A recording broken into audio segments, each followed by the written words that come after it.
You're listening to the podcast between doctors and friends.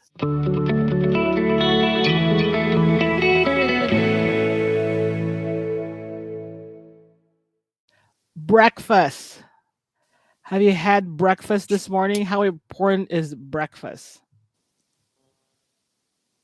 Dr. Foz? Um, well, I think it depends a lot on somebody's lifestyle, but and I think there's a lot of factors that play into it. Are you a breakfast person? I'm not. I'm not a breakfast. I mean, I love to eat breakfast at night, but Do you like breakfast foods, but I not like, eating breakfast at breakfast?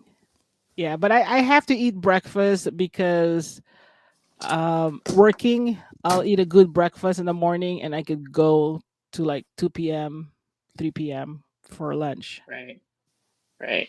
How about you, Dr. Ray? Are you a breakfast person? I'm not a breakfast person. I mean, I like the breakfast foods and everything. Well, actually, let me take that back.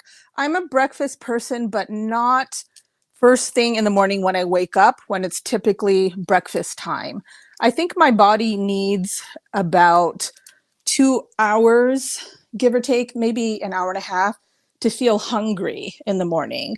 Because I'll wake up, I'm not very hungry. I tend to be somebody who snoozes in a lot and wakes up just with the exact amount of time that I need to go do whatever it is that I need to do. So I'm the bargainer who's like, oh, okay, I can get ready in 20 minutes. Oh, no, now, no, I think I can get ready in 15 minutes, just to get that as much sleep as possible. So breakfast doesn't register as soon as I wake up, and I'm not that hungry once I wake up. So once I get going on my day, leaving, dressed, showered, ready to drive into work, and maybe 20 minutes after I get to work or so, that's about the time that I'll be like, oh, okay, I'm a little bit hungry right now. So, I don't typically eat breakfast at home because I'm just not hungry, but I'll maybe just grab a granola bar or some fruit or something so that I have it with me later when I'm hungry. See, that's what I think what you just said actually strikes me and resonates with me as well as, I think a lot of our friends and patients and all these things is the whole sleep thing, right? I think that's a bigger threat to our health than not eating breakfast, to be perfectly honest with you. It's like not being able to get enough sleep. And I think that's a huge issue. But I'm also not really a breakfast person, but I've also learned that I have to eat something early in the day just because, you know, if your days are anything like my days, it's like chaos from the get-go. And it's hard to try to sit there and eat something and while you're in the middle of everything. And so I try to eat something. I actually eat breakfast, I know it's terrible, in my car when I'm driving it. Yeah, I'll do that a lot Well, then, too. I'll do that a lot too, because by the time I get up, shower, do whatever I need to do, drive in, sometimes I'll more often than not pick up something on the way in and then just eat it while I'm driving, because that's, coincides with about an hour after I wake up.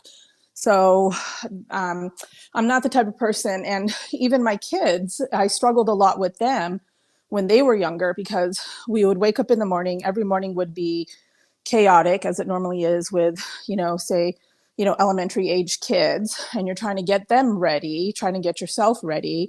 And I'm trying to make sure that they eat something before we leave. But the kids they must have inherited my gene. They were not wanting to eat before we left. I would give them a bowl of cereal. They would take one bite. They wouldn't want to eat. They just weren't hungry or in that frame of mind to want to eat at that time.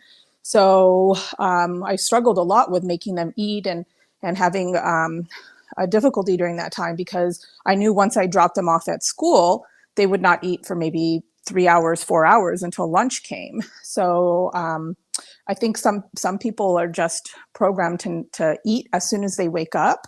There are people who eat like the first thing they get up, they brush their teeth, they go eat, then they start getting ready.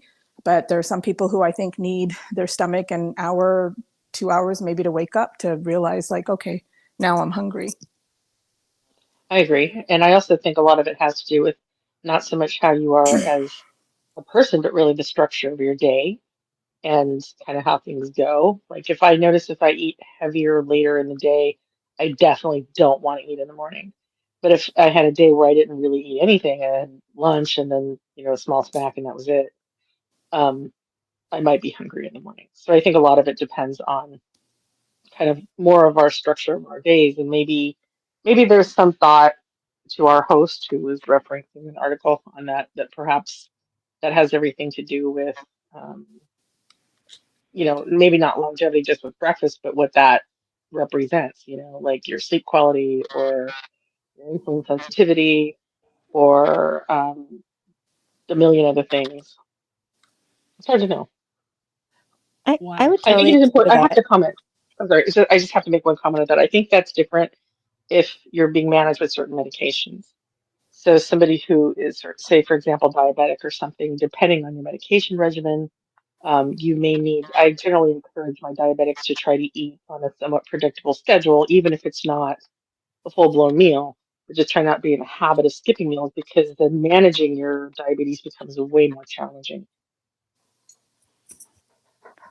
G, I you would, had a comment? yeah, I was going to say I would agree with that in terms of the how your day is going, right? So, for example, for me, more recently, I've had a lot of back-to-back calls starting early in the morning, and so I don't necessarily eat right after I wake up. But what happens is, like, 2 hours into back-to-back meetings, I'm like, I am really hungry. My stomach is starting to growl, and so I'll have like a breakfast bar, or like at work, they feed us breakfast. I mean, not you can have breakfast options, but if you're in a hurry, like they have breakfast bars and those like little cups of oatmeal, and so you can kind of eat that while as long as you're not in video, you can kind of have a little breakfast while you're or coffee or whatever while you're in a meeting.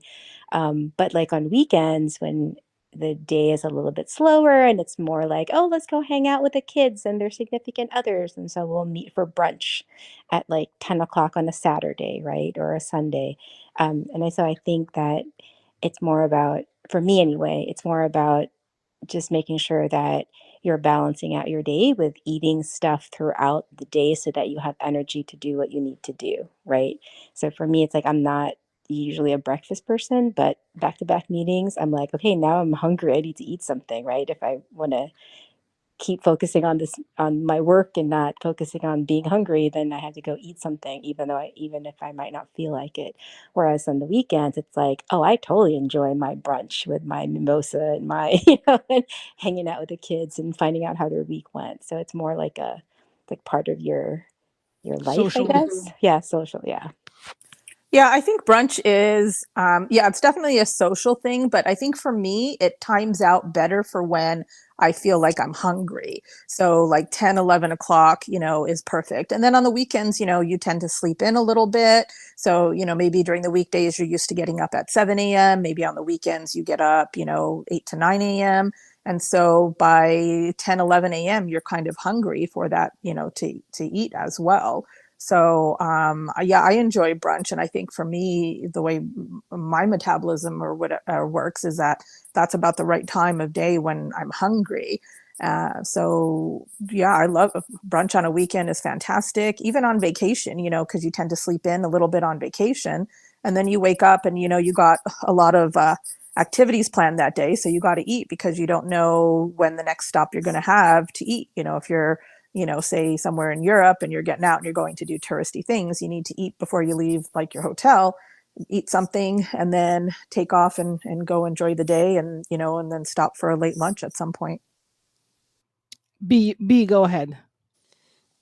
Yeah, no, you guys actually bring up really interesting points, right? We're usually in a rush in the morning, right? From meetings to meetings to meetings. We don't have time to make a nice, healthy breakfast, right? So, like you pointed out, grabbing a granola or something like that for breakfast.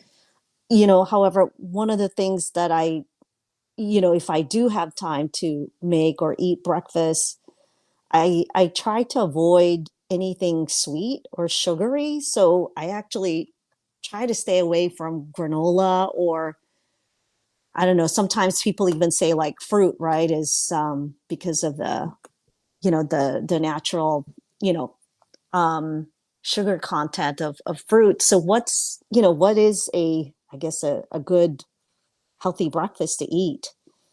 Well, you need I, to have a lot of protein and Okay. fiber in your breakfast to begin with, Hmm. so that it lasts sometimes. The whole, 1950s, 60s moms used to say, to eat oatmeal because it sticks to your ribs. It basically keeps you fuller longer. So you want a protein, you want a fiber. So oatmeal with nuts or fruit is good. Eggs with like a whole grain toast is good. Yogurt with berries is good. Something that's going to be healthy and filling. The protein lasts longer, so it makes you feel fuller. The sugary cereals and sugary foods in the morning, like a flavored bar or something. Those are processed, ultra processed foods, and they don't fill you for long, and they lead to potential, sugar crashes, early in the morning. And then by 11, 12 o'clock, you're like hungry again, and it might not be your lunchtime. So definitely need to eat some higher protein, higher fiber foods. Those are what is considered quote unquote healthy. Yeah, that's I just agree with super that. helpful. Thank you. Yeah, I that's super what I helpful. what I often recommend is things like if you do, and once again, this comes from like many years of counseling patients with sugar management issues, is if you're like a fruit person in the morning, which is fine, and a lot of the world eats different things, and that's an interesting discussion, right? Like cultural differences between different meals. Um, but like I'm just gonna, if you eat like a banana, for example, that's a common one that everybody seems to eat because it's grab and go, right? You don't have to wash it, you don't have to do anything, peel it easily. Is if you're gonna have something like that, pair it with some protein or heart healthy fat. So, for example, if you eat a banana, have like a few walnuts to go with it. And that way it changes how it's metabolized, but it also may last you a little bit longer. So, you get some fiber, they're mostly soluble from the banana. You also get some fiber from the nuts, and you also get a little bit of protein and some heart healthy fats. So, I think that's a great choice. My actually go to breakfast is boiled eggs because I can eat that in the car. So, I will have two boiled eggs as I'm rolling into the office. With or without salt. Without, I wish it would be, you know why? It's because when I make them myself, I just put them in a little container and I always forget to dump something in there. And then if I've actually relied on there's a big box store that shall remain nameless, where you can buy free boiled eggs that are pre-packaged and I can just grab that. So it's like the refrigerated equivalent of a granola bar, except it's eggs. Well, well, one. I have 2 points. For G, 10 a.m. brunch is too early for me, unless you're staying in a hotel and the free breakfast ends. Well, it depends, right? Because like, if you start, depends on what restaurant you're going to. Some restaurants serve brunch or breakfast food all day. And I remember when our kids were little, that was like the biggest thing for them when we told them that, oh, we're going to have breakfast for dinner. And we went to like a diner and they ordered like, bacon and eggs and pancakes for dinner. And that was like, that blew their mind. That blew their mind. And they were like, we're allowed to do this? We're like, yes, right. But unfortunately, some places don't serve brunch after, a certain time. So, but yeah, no, 10, 11, 12. Some places 2. Yeah. Hey, that's like Superman. Yeah, I was watching Superman again yesterday, and he was making breakfast for dinner because apparently he likes breakfast at all times. Oh yeah, That's even true. now it's funny. Even now, it's like adults. There's just one diner that we go to. The kids will meet us there and stuff. And sometimes we will have breakfast for dinner. Yeah. Well, I Although love a breakfast. Filipino breakfast, that's any time of the day. Oh, Filipino breakfast is the best breakfast. Yes, any time But of the day. yes, Yes, I could eat that any time of yes, the day. yeah. Right? But I love Tapsilog. breakfast. I love breakfast foods, but I rarely eat breakfast. So I would eat breakfast foods again at any time of day because I just love the actual foods that are for breakfast. So yeah, Yeah. perfect. Yeah. When I go out, I always say, order something that I normally can't make at home, and that's breakfast. But yeah, Filipino breakfast, as mentioned, which I just had, is garlic fried rice. What's garlic? Is garlic like fiber or Neither. protein. It's It's a a small seasoning. amount. It's a Garlic is small good. amount to probably do anything. Darn. Yeah. Sorry to rain on your parade. Now, like coffee. Oof. That's careful now. Um, Oh, Coffee man. any good for you for breakfast? I Coffee can't any wake good up for you? without coffee. I need coffee. It's probably I not think good the way I have it, which is usually in a mocha or a chocolate cappuccino. I think coffee, we do know that coffee has some health benefit. It is an antioxidant. It may help protect you against diabetes, blah, blah, blah. I do, it also has caffeine in it. There is some concerns that the oils in good coffee, may contribute to rises in the LDL. In those cases, I'm thinking, how much coffee are you actually drinking? Um, Caffeine issues, but I think that it's not in average amounts, right? So we're not talking quarts of coffee a day, but in average amounts, I think that it's really more the junk you put in the coffee than the coffee itself is the problem. Um, Yeah. yeah. So everyone is always surprised when they hear this, but I don't like coffee. And they always ask me, how did you make it through college and med school and residency without coffee? Like, there's no way you can do that. And just like B said, she can't function without coffee. So, coffee, caffeine, for whatever reason, has no effect on me. I could drink a cup of coffee and go right to bed. It does nothing to me. I don't like the taste of it, the flavor. So, I have to put like 1 ounce of coffee to 9 ounces of creamer. Because it's the creamer that tastes good to me and has the flavor and everything, but that creamer is all sugar. So coffee gives And me trans fat. no, yeah, coffee gives me, for me, I don't drink coffee at all. Maybe occasionally I'll get an iced coffee from some restaurant or something, but again, it's because it's mostly the flavored creamer, the hazelnut creamer, the vanilla creamer, something like that, and just a little ounce of coffee in there to barely call it a coffee. But yeah, I but it love just, coffee. Oh yeah, my, I love it. But I yeah. I can't mean, drink it. I'm like the opposite. Like I want to drink it, but I can't. And I'm somebody who likes like I want a cup of Joe. Like I want coffee. I don't want some drink made with coffee. I want coffee with maybe a little milk in it or something, and preferably like a single origin kind of thing. But I What? can't tolerate it because I'm the opposite. I'm super sensitive to the caffeine. If I have a little coffee in the morning, I'll be jittery all day and I can't sleep. So I'm jealous. Yeah, yeah, yeah. You guys should go to Hawaii with Dr. Foz and see yeah. her on coffee. Yeah, I don't, again, I don't mind the taste of it. I love the smell of it, but I can't drink black coffee. It's just so bitter. I have to load it up with sugar and creamer, and then it gives like You no haven't had the good benefit. coffee. All right. Maybe not. Maybe not. Maybe we will do our next podcast from the island of Hawaii and In Kona, right? in Kona, exactly. So you guys can school me on correct coffee. You know, But the funny part is I'm actually not a coffee connoisseur. Like but I absolutely do love Kona coffee. Oh man, doesn't yeah, start. Well, after we lost like a bunch of listeners, two of them. Anyone else here have a comment regarding coffee? That's like our entire listener panel. That's Yeah, fine. You got exactly. it. Walked Yeah. out. Dr. Foz got it. No, we love it. I love it. We're just I like love all talking the to flavors. just talking to Yeah. myself right now.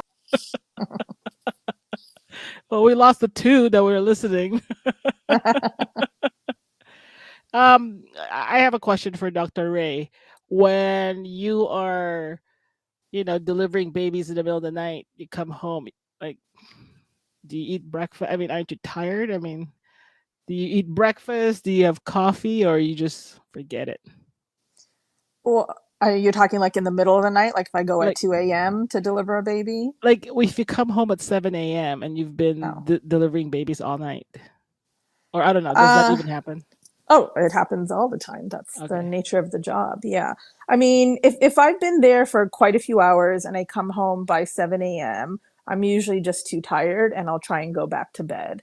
Again, it kind of depended on where I am in my life. You know, when my kids were younger, 7 a.m. was when they would be waking up. So I would be, you know, not able to go back to sleep. I'd have to wake up with, you know, be up with them, do their, you know, get them breakfast, keep them entertained or something like that. But now that they're older, if I went to the hospital at like 2 a.m. and I didn't get home till like 7 a.m.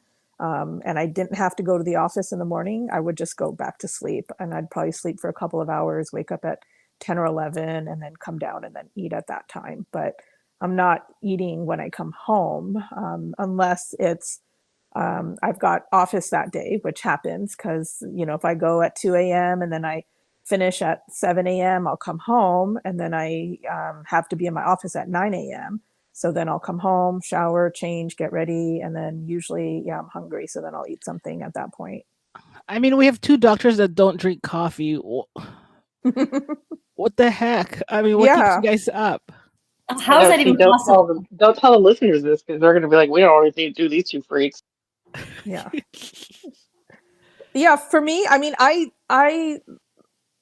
you know, when I'm like, I don't know, 17, 18, 19, you know, this is before Starbucks was even a thing. So you didn't have coffee everywhere. So it wasn't as easily available. You had it in, you made it at home, or you got it, you know, at some restaurant like a McDonald's or something like that. But when I, you know, in college and everybody's staying up late and doing their all-nighters for studying and everything, everybody would be drinking Mountain Dew or drinking coffee, and I would drink that with them too. And I'd be like, I'm still sleepy and tired. It didn't do anything to me. I even remember the Jolt Colas that they used to have.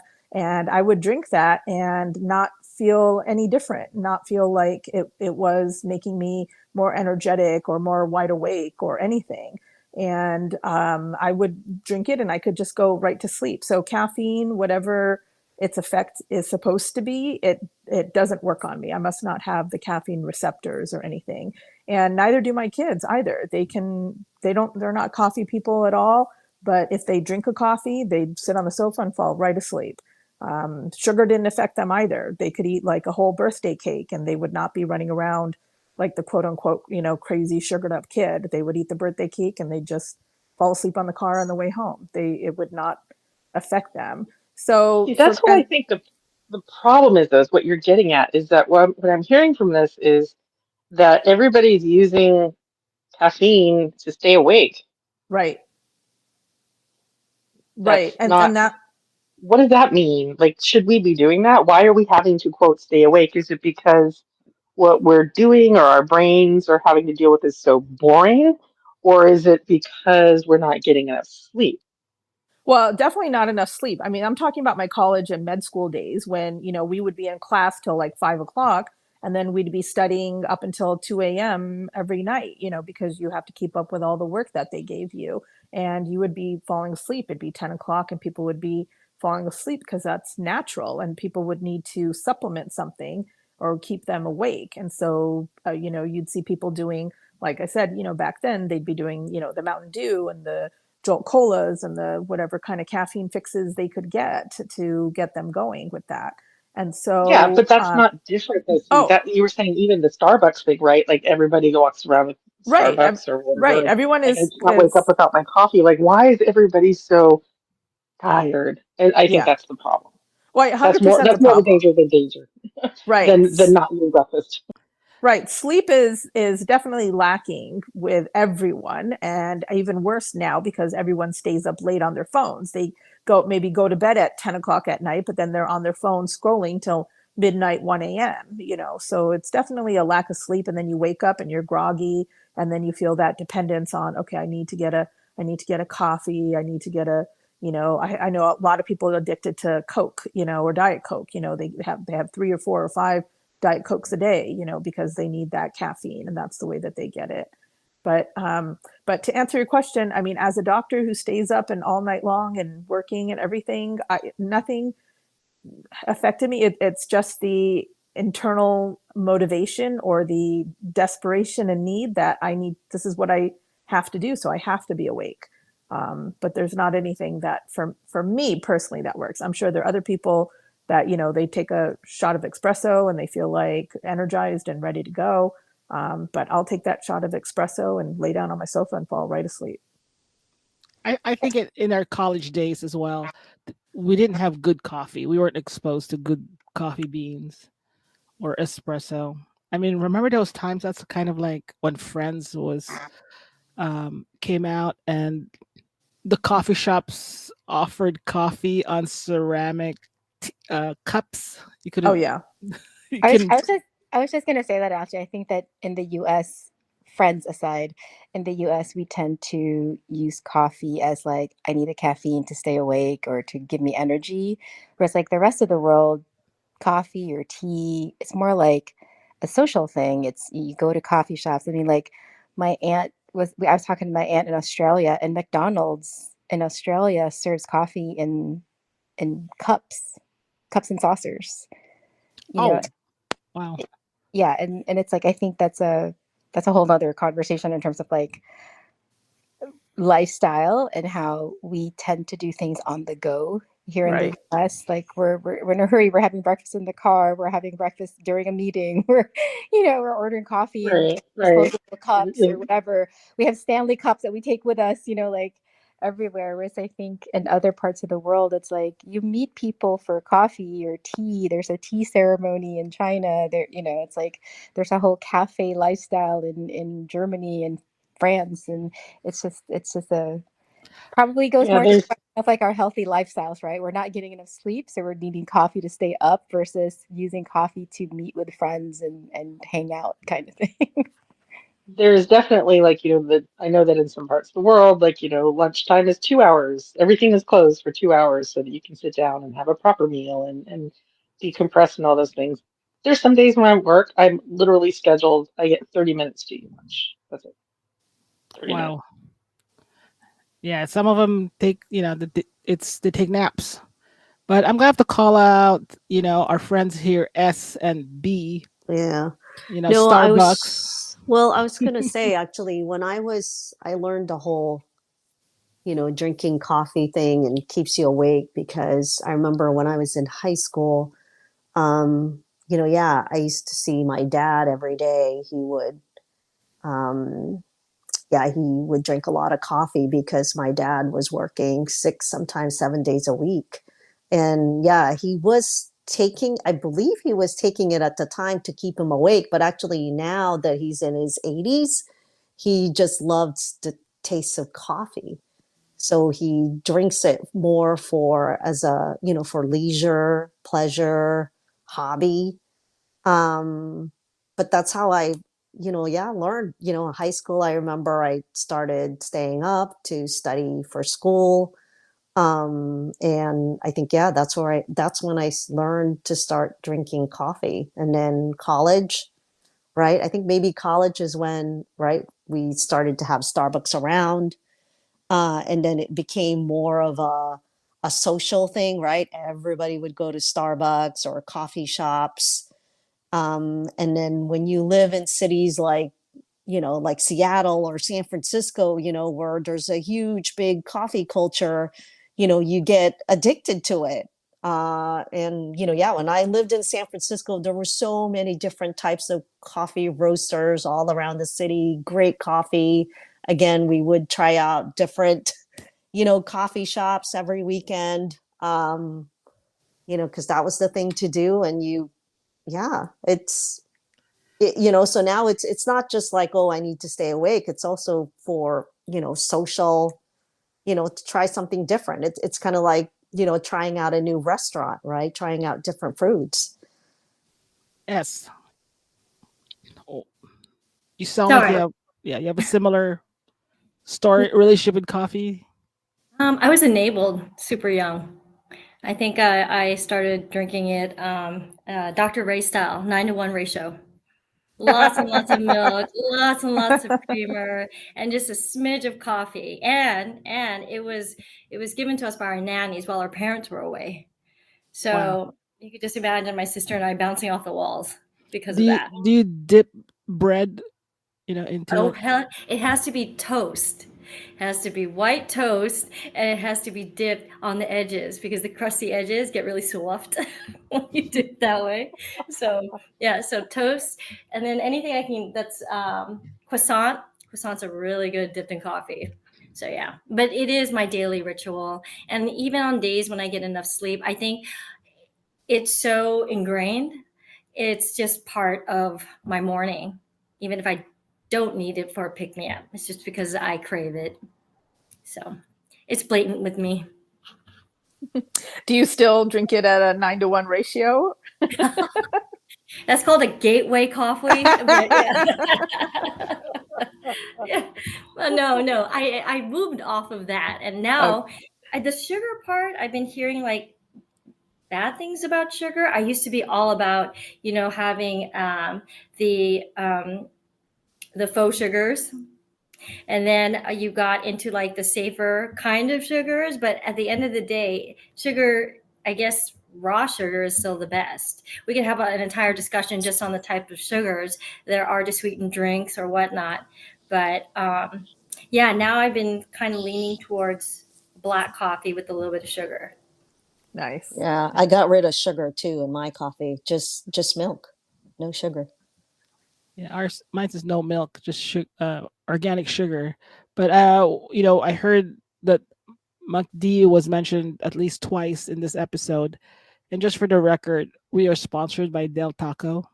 They don't They have don't sell coffee. coffee? I looked. Does Del Taco?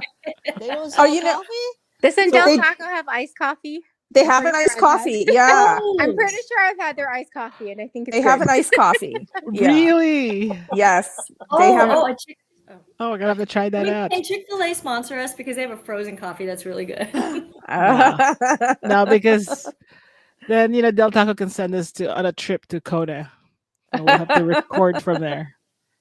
Yeah, I will occasionally get Del Taco, so it's close to one of my offices for breakfast. So if I've woken up and I've driven to the hospital and I've done my rounds and now I'm driving to the office, sometimes I'll go through the Del Taco drive-through and get their breakfast combo, and then I'll get an iced coffee with that. But I drink only about half of it. But again, I think it's probably 90% sugar.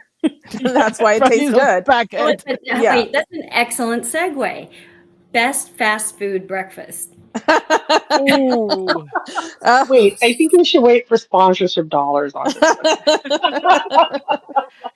So when we vote, Ooh. I'm gonna have to go with the original McDonald's bacon, egg, and cheese brisket with the hash brown and an orange juice. That's my probably favorite morning drive-through morning breakfast. If we're on vacation or we leave the house, like we're on a road trip, we'll get the breakfast to go, and that's what my favorite would be. Okay. My medical assistant is a diehard Taco Bell breakfast person.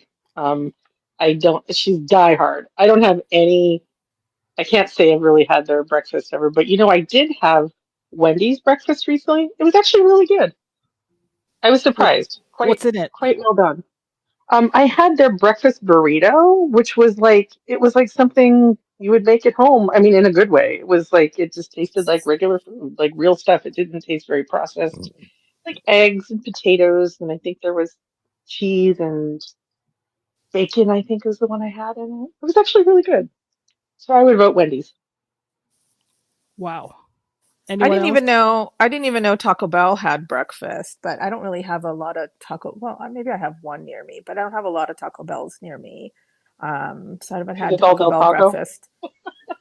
Del Taco's closer. But the thing is that Del Taco is close to one of my offices. So if I go to that office and it happens to be morning and I haven't eaten, then the timing works out for there. There's also a Starbucks there. So I'll also get Starbucks breakfast as well, because I like they have a ham and cheese croissant, and then they have a double bacon egg sandwich or something. And I'll get that Gouda?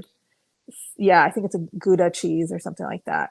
So I'll get that with, if it's wintertime and cold, then I'll get it with a chai latte. But if it's summer and warm, I'll get it with one of their strawberry acai refreshers. So again, I'll go to Starbucks, but I don't get coffee because I don't drink it. There's nothing healthy about this conversation. No. Not at all. Is this supposed to be healthy or Oh, real? no, Right? no. I I know mean, we were- this is you know what? Brunch this is the itself reality. doesn't necessarily have to be healthy. Okay. Okay, so Yeah. so let's go. G, what's your favorite? Any fast food breakfast? I was thinking about at first I was gonna go McDonald's, but as I was thinking about all the other things that you guys were describing, I'd have to say that I don't necessarily have a favorite brand, but I have favorite like ingredients. So for fast food, it's like if it has egg, bacon, and cheese, you can Mm. package it any way you want it. I will love Yeah. it. Yeah. So, in a burrito, making biscuits, in a croissant, Yeah. all of the above. Yeah. All right, B. Okay, B. let's- Ooh, chicken fried steak. Kihei Cafe, Maui. Oh.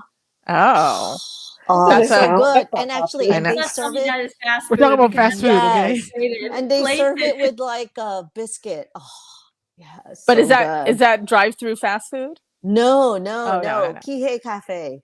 Okay. Okay. Well, that's what about your fast breakfast? Like you're Yeah, driving. See, I don't really yeah, I don't go to fast food. I mean, because Wow. at my work, they actually, yeah, I could order breakfast at the Oh, I forgot you're the- subsidized. the cafeteria downstairs, and they make like fresh eggs, or sometimes I would get, like they make Oh, burritos goodness.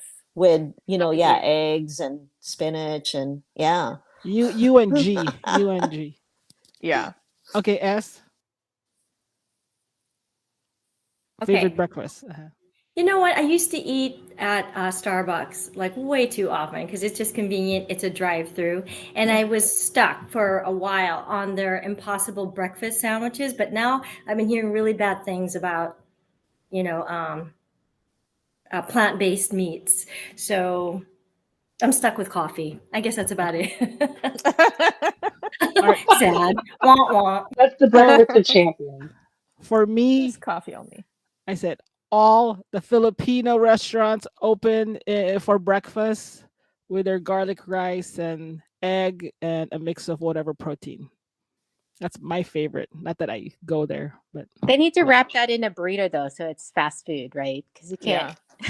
Wait, that Right. doesn't count though. That's not fast food. What's your favorite fast food one? Unless you wrap it in like a tortilla, and that like No, it would be a lumpia wrap. there you go, lumpia. yeah, my favorite. Let's see. I mean, Untapped market. which one? A lumpia wrap for breakfast, like on the fly, with your garlic rice and maybe some longanisa in it. And It sounds like we're coming up with a good stuff. concept here. Just roll with it. Wow, yeah, that's good. Actually, yes, there is one. There's a coffee shop down the street from me called K Concepts, and they actually have longanisa burritos. Oh yeah, you were sharing. Oh. Yeah, Yeah. it's Dee and I were- longanisa, eggs. Yeah, actually, now that you're telling me about it, maybe I'm gonna go drive and try it out. I'm gonna have my I second haven't had breakfast. it yet. You just have to make it handheld, right? Because it's like Yes. because they do chorizo. I mean, Ah. they do like breakfast burritos with chorizo and potatoes. Why not longanisa and rice, right? Yeah. No, I'll you have send to add guys the link. for me, you have to put and the then spam I'll in send you there. guys some examples. The spam. Spam yeah. works too. The spam. Or maybe put in like a stick, a kebab. Although, see, spam is bad enough as it is. But then also, I grew up eating spam fried in sugar. So let's just add another Oh my God, the salt badness. Oh, what in the world? So to our listeners, even the doctors eat crazy breakfast food. Oh my I don't want the goodness. doctors to be clutching their pearls over that. No, that's what fine. what do the nurses bring? The Filipino nurses, do they bring Filipino breakfast? Not breakfast, because usually when everyone's coming right on their shifts, it takes about 2-3 hours to get all your, patients, check on all the patients and write your notes and everything. So there's usually a lull like halfway through the shift, and that's when they start breaking out all the food. But I don't see them so much breakfast. I think it's mostly like a lunch, like if like on the weekends, like they'll do like a lunch little buffet and bring all their foods, and sometimes they'll cook in the back too. They'll make I can smell them making the the bacon and the eggs and stuff like that, or pancakes. So, but no, I mean, everyone knows the Filipino nurses are the best cooks ever. They come in there with their fried rices and their pancit and all their food, and it's so yummy. I love the whole gang of Filipino nurses that we have. They're just the best ever. Jeez. So yeah. I So should in be, the I oh should be yeah. going to the hospitals then. Oh, I mean, on the weekends, like, the departments, it's on because, they want to make it fun for being there too. And especially when it's holidays, if it's a Christmas or a New Year's or, any other Mother's Day, these poor nurses all have to work on Mother's Day. You have to keep the hospital fully staffed. Majority of the nurses are female, majority of them are mothers. So, on Mother's Day, they're all giving up their day with their families to be at the hospital. So they've got to bring some joy into that. And all the nurses, they have such an incredible camaraderie between them and then the doctor staff that they're your second family. You spend so much time with each other and you rely on each other in a way that is unspeakable. The care that we give the patients, we have this incredible trust between us. So on those weekends that we're all there on a holiday and giving up our time, we want to make it special. So people are bringing in, potluck of a feast, and it's the best food out there. It's all homemade. It's, with love and everything. So yeah, that food is fantastic. So I love those kind of work things because I feel like, it brings teams closer and that's just so much more enriching, for a job. And then on top of that, you get to learn things about like different cultural things. And also, like, I love to learn about like heritage recipes. Like, this is how my grandmother always made X, Y, or Z, and right, there's so much stuff associated with that. right, yeah. Yeah. Yeah. So yeah. So it's not necessarily breakfast, but because their shifts start at 7 a.m., they usually start putting out the food like around 11 a.m. So more like a brunchy lunch type of thing. Wow. Do you guys have rules on, like the smell of the food? So the way our area is there, it's like shaped like a square, let's say, and the middle is cut out. So we have the like three sides of the square are patient care, and then one long side of the square is like the administrative office where the supervisors are, and then all the administrative people and the nurses lounge and the bathrooms and locker rooms. So that's where they cook, sort of in that one side of the square, so that it doesn't spread to the other side where the patients are. But yeah, when you come down a certain hallway, there's one hallway that goes straight through the middle of the square. You can start to smell, like, oh, something's going on over there. So yeah, many times, I'll go and do my rounds, and I'll know like a certain supervisor might be on, or I know if it's a certain holiday or something, like I'll time my rounds with going there at lunchtime. Because I know that the nurses are back there cooking up a storm and bringing all their food, and they've all walked in with crock pots and big pans of foil covered food, and you walk down the hallway and it's just like, oh, this is amazing, and they're all, the nurses come in shifts because everybody can't take a lunch break at the same time, so they come in their 30-minute shifts and are eating, and so you just sit there and talk, and it's a great time to have, and it's yeah. Wow. Well, we're gonna shift it a little bit from breakfast to COVID. I mean, COVID's back. I now know 3 people that got COVID. It's been Well, back. Never left. It never left. No, COVID is it's gonna be like the flu. It's gonna be around forever now. COVID is a virus that was known many, many years, decades ahead of when the 2020 outbreak happened, Oh. and the 2020 outbreak was just a variant of it. Coronaviruses have been around. I went to med school in the 90s. They're in my textbooks. So we all knew about it. So it's a virus that's going to be around forever. Just like the influenza virus, it's going to keep mutating. It's going to keep infecting people. We keep up with the vaccines and we keep up with hygiene to prevent ourselves from getting it. But it's not going to be like, COVID's gone. Nobody's going to have COVID ever again, type of a thing. It's going to be part of our life, just like the flu, just like, norovirus, the flu virus, all of those viruses are going to be a part of our lives from this point on. But the thing is that it's mutating enough that it's not as it's manageable now versus when it first started with these new strains that came out, and it was highly contagious. And the problem was the why it turned into a pandemic or such a big thing was because it puts so much stress and strain on our healthcare system. And that's why like the shutdown happened. And that's why all those things happened, was because everybody was getting sick at the same time. I mean, if you imagine like the flu, if everybody got the flu at the same time, that would be a whole stress and strain on the healthcare system. That would be another pandemic level issue.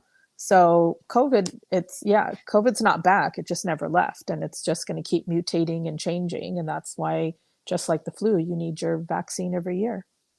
Right. And so just to clarify a few of those points, COVID, the disease, like COVID-19, SARS-CoV-19 infection is a newer virus from, just prior to the pandemic and the cause of the pandemic. But coronaviruses as a family are absolutely not new. It's just a new type. The thing I do want to point out about COVID-19 compared to influenza, though, and yes, it's going to be with us. This is what they mean when they say it's endemic now. It's like part of the population. We're not going to be able to eliminate it from humans, the human population completely, is that COVID-19 does not demonstrate seasonality. And I think that's one of the things that differs from influenza is influenza has a clear winter predilection, and that does not happen with COVID-19. We have had major surges of COVID in every season. Right. And I think that's why it kind of takes people off. Like they're a little surprised. Like the summer was not a really great summer for COVID. And it's back, so to speak. The only thing that's been different, I will say, is in every other peak that we've had in the past. And I don't think this current surge is actually way, way worse than some of the other ones, obviously. But I always know before I see the wastewater data or before any of that stuff, is because it depends on how many calls I get about COVID. I have COVID, what do I do? I have COVID, what do I do? I have, I'm sick. I might, all these calls about coughs and colds. In the past, if somebody got sniffles and a fever, it was like, I have COVID, oh my God, I gotta see my doctor, And now, so I would always know beforehand. Like I'm like, there must be a surge because I got 3 calls today about this, or I needed to give out Paxlovid this many times. This time, silence. Like nobody cares anymore, Yeah. which I think which is a little. And I'm hoping it's just because people are not, they're not as rattled and they're not as sick and all these things. But there is the thing to know about, and this is why we do urge, and I will always urge. I am very pro-vaccine in every way, shape, or form. But the thing with COVID and flu vaccination is the reason why we have vaccines for these things compared to other viruses is that there's a significant death toll associated with it. There's a significant what we call in medicine morbidity or mortality. So every year, 30 to 50,000 Americans die. Americans, not worldwide. We're just talking about people in the United States of influenza every year. Yeah. That's a lot of people who die. Yeah. I mean, that's a lot. And this is not new. This is not new data. And this is stuff that I would argue with vaccine resistant patients for years prior to COVID, is that, we can't guarantee you won't get it with a vaccine. And I'm sure there's still people who still die from these viruses with vaccinations, but it definitely attenuates the illness and makes you less likely to become critically ill. And I just think that's something that people don't talk about. And that's why we urge vaccination for these 2 viruses. we don't really see that probably with other, I don't have a vaccine for other common cold viruses because they're not leading to that many deaths, if that makes any sense. And Yeah. so Or I think, hospitalizations. or hospital, and then, yeah, that's not talking about just hospitalizations, like people who like were knocked flat and got pneumonia from it and had to be on oxygen in the hospital for 3 days before they could go home and then have like, a slow recovery after that. We're not talking about those people. We're talking ones who actually die from it. And yes, the majority of those individuals are going to be older or with serious health problems or very young children and infants, for example, for influenza. But I recall many a day being the doctor in the ICU when I'm running the whole show, and here comes somebody who's like, 40 years old and healthy, and I have to intubate them because of influenza. Like that, Right. and you're just like, really? Like they're like that's what we're dealing with here, or having seen patients with viral cardiomyopathy, which is essentially heart failure in a young person that came up from the flu. So I always tell my patients, and I will continue that you got to do you, but I would really urge you to take these factors into consideration because I don't get an award if I vaccinate somebody. Like I don't get a cash incentive. Like nobody pats me on the back and says good job, but I do know that at least I've protected everybody as much as possible. And then there's also the whole thing with herd immunity, right? If you are somebody who can't be vaccinated because you do have a true medical contraindication, and those are not as common as people like to think. Um, if everybody around you is vaccinated, you're much less likely to be ill. And so it's sort of a bit of a community responsibility as I see it. All right, done with my soapbox. Go get your vaccines. Yeah, exactly. So, when's a good time to get vaccination again? Now. For COVID now. Yeah. For Now. influenza, you can do it now. It is reasonable in somebody who's of average health. So if somebody has other medical problems, you may wish to consider vaccination now. But in somebody who's otherwise well, I sometimes urge vaccination for influenza a little bit further into the fall. So because the idea behind it is there may be better peak immunogenicity as the true seasonal spike of influenza occurs, which we do anticipate in like December, January, early February. But I did have patients I had flu, people who were testing positive for flu in my office in June. So it was that's very weird. But there is seasonality to influenza. So that is something to remember. There is not with COVID. Well, go ahead, S. Does the CDC advisory, their findings in regards to vaccinations, and does that affect whether or not our insurance will cover it? So the thing to know is this is where a lot of medical societies, including ACOG, in other medical groups, are breaking away from CDC recommendations significantly. I believe this is the first time. I don't honestly know. And so there is some disagreement. And I did read something that essentially insurers are going to, at least from now, to continue, and please don't quote me on this. I don't want to get a bunch of emails about did it. I don't know. I read one thing, basically that insurers are going to be covering it. First of all, I think they need to, well, the moral of the story is they're agreeing to cover it. And when I saw that, I was like, okay, that's good. And then I wondered why. And it's like, oh, because if their patients are less likely to get sick, they save money on hospitalizations. Insurers only care about the bottom dollar. Doctors care about your health. And I think it's because eventually they're going to save money because they don't have to deal with emergency room visits and hospitalizations. So I think, at least in the Western states, that it should not be an issue. In other parts of the country, I don't know how that's being handled. So in other parts of the country, would you need a prescription to get it, as opposed to West Coast states where we can go into any pharmacy and receive? I would, I think that the difference is going to be potentially there. I think there may be other. I think the Northeast is also breaking away from that. I don't live everywhere in the United States, so I don't pay attention to what certain places might be doing. But you can, like, physicians can choose to do something off label.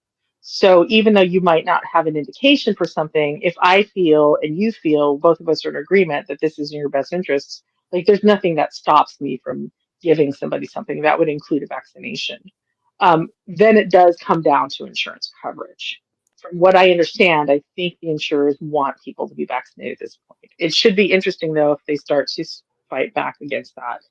I'm going to guess that there's a lot of options for a lot of people. I often tell people check with your public health department in your county or your state, because they will often have certain resources or something for you that may not be available otherwise.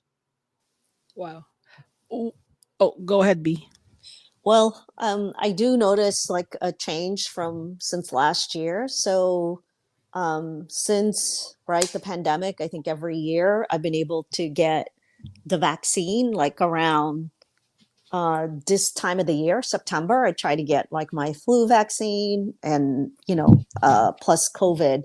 And so last year I was able to get the COVID vaccination around the same time I got my flu vaccination, no problems. This year, I tried to get my COVID vaccination again, along with my flu, and it says I'm not eligible. So I'm like, what? What happened? I'm still, I'm I'm actually going getting to say, older, 55. So I thought I'd be eligible just like I was last year. And I don't know what happened. Now it's like it says, when I tried to sign up at CVS, it says I'm not eligible. I don't think pharmacies, so this is where you might have to go through your doctor. And I don't also think this is such a new thing that a lot of healthcare systems haven't figured out things yet. Like, I don't know if CVS and Walgreens and whoever else, Costco have all sat down and decided what they're going to do as an entity. Perhaps I could be wrong. I don't have any affiliation with those things. But I would then approach your physician. And this is something that also might be, I Hmm. can see where it's just another barrier. Yeah. I have met physicians that are anti-vaxxers, which always puzzles me. And it's like, I understand if you're anti-vax and you don't want it for yourself, but I don't know how you could advise it for somebody who's coming to you wanting it. Like, that's not okay. But Yeah, whatever. I mean, I was just But caught off guard, right? Because last year I didn't yeah, have to get a prescription or go see my doctor. I just went to CVS and signed up, right. just like I Well, did for a remember, flu vaccine. I'm like, hey, they're not I want. physicians though. The pharmacist is not a physician. They have a doctorate level degree, but they don't have a license to practice medicine like unfettered, so to speak. uh, They can only do certain things, and so they're going to have protocols that are stricter in place. Now, if their corporate policy changes, that changes their protocols and kind of like how they can operate within their license. So that might change if there's, if whoever writes their protocols allows them to do that. But you may have to go through your physician to obtain a prescription that it could then be either administered at your doctor's office or administered at the pharmacy. And I, yeah, it's just another barrier, Yeah, I which mean, which it's I a think new is gonna people barrier are gonna. that they It is. created. It's a new barrier that they created because, right, like you guys pointed out, right, COVID-19 is around all year round. It's not seasonal like flu. I don't have any issues getting a flu vaccination, but now there's this barrier towards getting a Absolutely. COVID vaccination. And I'm like, Well, see, yeah, and like, that's what we're upset about, because like you guys can always come to us and we'll be okay, this is how you make it happen. Okay. Like this, we can tell you how to make it happen. But I don't know if that's going to be true in all states, if it can happen in all states. I'm sure there are physicians who are hesitant to go outside of CDC recommendations. Like I'm just a regular old doctor. I'm not a, academic researcher. I'm just out there trying to help the average Joe. mm-hmm, And like, I have to say that when I sit here and go, I disagree with the CDC says, who am I to say that? You know what I mean? It's yeah, like, but I mean, so much data supports that, and there are organizations who also support that. So I feel more comfortable with it. But I can see if you have some like, there could be some hesitancy from healthcare providers, right? And that's, you know, that's obviously a problem. Um, yeah, I think it is a barrier. And it is probably going to lead to people who wanted to be vaccinated and would have been helped by it, by not getting the vaccine. And that's where the problem lies. It's like it's hard enough to get people vaccinated even when there are minimal barriers. And now we're making it even harder. And that Yeah. becomes, this gets into political things, right? That we don't Yeah. want to. Yeah, Because it's just, I tried to get the vaccine actually before I left for a business trip to, I was in Japan, right? I tried to get the COVID vaccine and they wouldn't let me. And so sure enough, I go to Tokyo and now I'm come back with COVID. um, Goodness. well, the thing with it is too, though, is this is still early. Like the new vaccine just hit the shelves recently. So this is going to be something that's going to be an evolution as the fall progresses. I think in the next month or 6 weeks, we'll know more about where certain states, counties, individual providers, medical organizations, healthcare organizations will stand on this. I think it hasn't been completely sifted out. So I just looked at Googled Walgreens COVID-19 vaccine update, and it says this season's COVID-19 vaccine is now available and is approved for all adults ages 65 plus and those under 65 with certain health conditions. They definitely have a restriction. Wow. That And was once again, not there last year. they're not right. This is all because of what the CDC and the new Action Committee on Immunization practices has implemented as of just like a month ago, or something like recently. So this is a direct fallout of that. Right. But that can be bypassed in a lot of circumstances by going through your physician who could write a prescription for you, or if they have it in their offices to administer it. The organization I work for has decreed COVID vaccination available for everybody who's an adult who wants one. So I can just give it just like the flu shot or just like I was doing last year. And it's really curious to me because I used to beg, cry, and scream to get people to do it. Now they don't want to do it. Now people are coming to me and asking me for it. I'm like, okay, that's how you make this happen, is you make it scared and you make it exclusive, and now all of a sudden everybody wants a piece of it. I think that's weird. Wow. But anyway, our I have host has raised his hand a couple of times. Yeah, I have a question. Paxlovid. How often can you take Paxlovid? Once a year? Once in your lifetime? What's going on? I think you can take it. So I very rarely had to deal with this, but I think you can take it anytime you have COVID. Except I've never had a situation, knock on wood, I hope I don't see this, where you get somebody who has COVID and then like 3 weeks later they get it again, because that's obviously something is up with that. That might be a testing issue. That's a complicated science discussion. But theoretically, once you get COVID, you should have between, and some of the stuff I've read is a little bit different lately. It used to be poor B got COVID lately, recently. You're good for not vaccinating for 3 months after that because you've got your own natural immunity that's been boosted. Some sources are saying longer than that, like 6 months. I'm like, I don't really know what to tell people at this point. That remains to be seen. But you can take Paxlovid more than once. It's not a once in a lifetime thing. What becomes a difficulty is payment stuff. Sometimes insurance, before earlier when the pandemic was still raging, and even as the pandemic's waning, but was still considered a public health emergency, all the stuff had to be like it was free. Like your Paxlovid was paid for by a federal grant, essentially. And the same thing with vaccinations. Like this was a federal thing. These were monies that were made available to feds. It wasn't through your insurer, so it didn't really matter. So you could walk in any pharmacy, get a COVID vaccine. You could, I'm sick, I need Paxlovid. As long as you could find somebody to write you a prescription for it. And if you guys recall early in the pandemic, if you could find it because there was difficulty getting it, it wasn't cost. Now there's a fee associated with it. I had this come up recently with a patient who was given Paxlovid and picked it up, but actually didn't have COVID or something, and then got COVID, and then the insurer wasn't going to pay for it again. And I don't remember the details, but I remember thinking, well, that's not okay. Like, okay, yeah, it can get complicated. So it's really a Yeah. cost and coverage issue. It's And if you're willing to expensive. pay cash pay, yeah, if you're Yeah. willing to cash pay, you can pay for it. But I want to say it's like I three just or paid four hundred $75. dollars. Oh, only 75. I think it's Yeah. more than that, but I haven't looked it up. I should check and see. And I don't remember paying before, actually. I think this is what, the third time I've had COVID. I've taken it every single time. And yeah. And I think this is the first time I'm paying for it, though. Yeah, once again, it's because Wow. it was subsidized Yeah. by, the feds, and now it's not. The So, and then now it comes down to the insurer, and the insurer, is gonna, it's not an inexpensive drug, right? It's a trademarked drug. It's a trade name medication. There isn't a generic equivalent, um, in the same situation. And so, it's going to be your copay or your coinsurance or your drug deductibles or whatever you have it's going to reflect that. Yet another barrier to treatment, right? Yeah.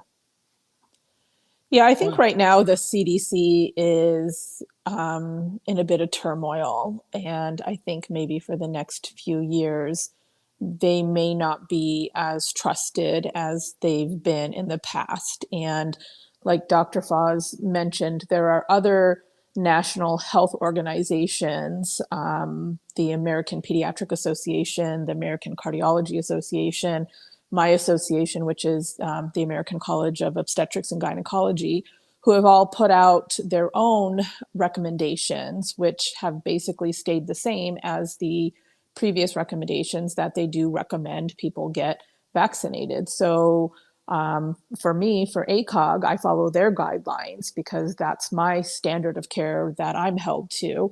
And they are still recommending, pregnant women receive COVID vaccine. So I'm still going to recommend that to my patients. I'm still going to hope that they can get it.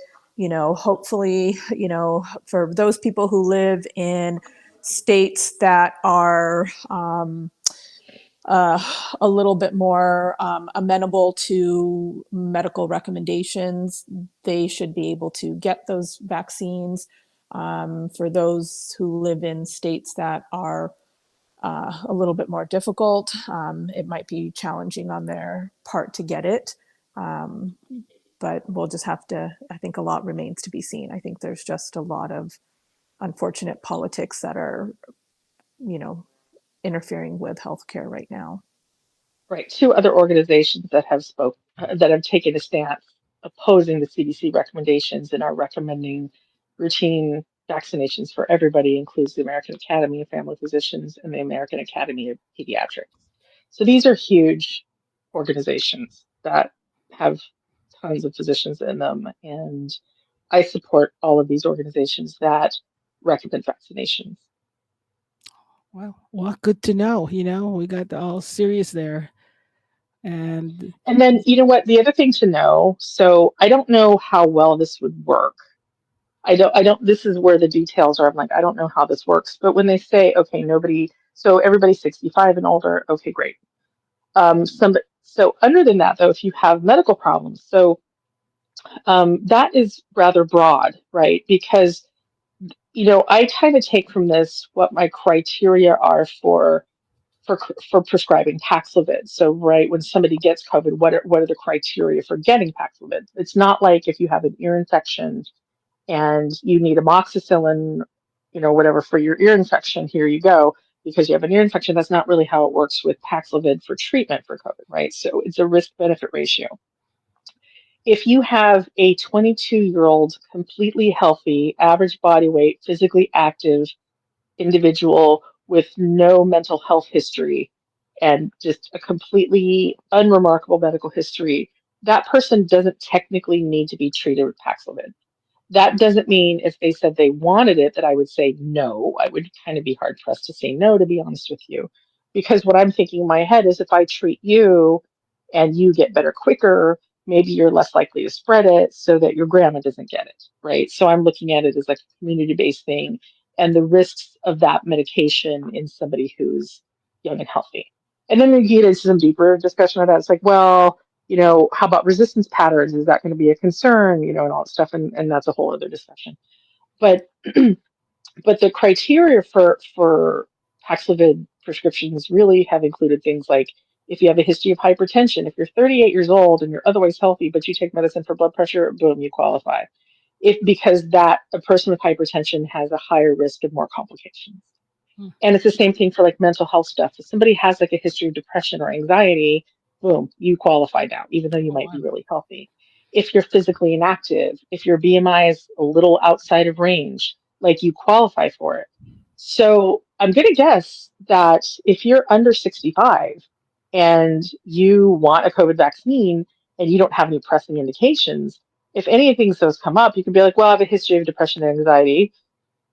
That doesn't mean there has to be documentation of it being treated. Just saying, I don't know if they could say no, that wouldn't qualify you. So there are certain things that like from what I understand, physical inactivity, you don't have to be unhealthy at all, but you're somebody who hasn't worked out much. Oh, okay, well, I normally work out, but I haven't worked out in the last 2 weeks. Okay, you're physically inactive.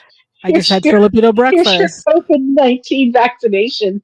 So, like, I guess what I would say is if somebody's really motivated, as long as you think about what some of your risk factors are, and maybe, like I said, I don't know for sure if these things would get So, that for you.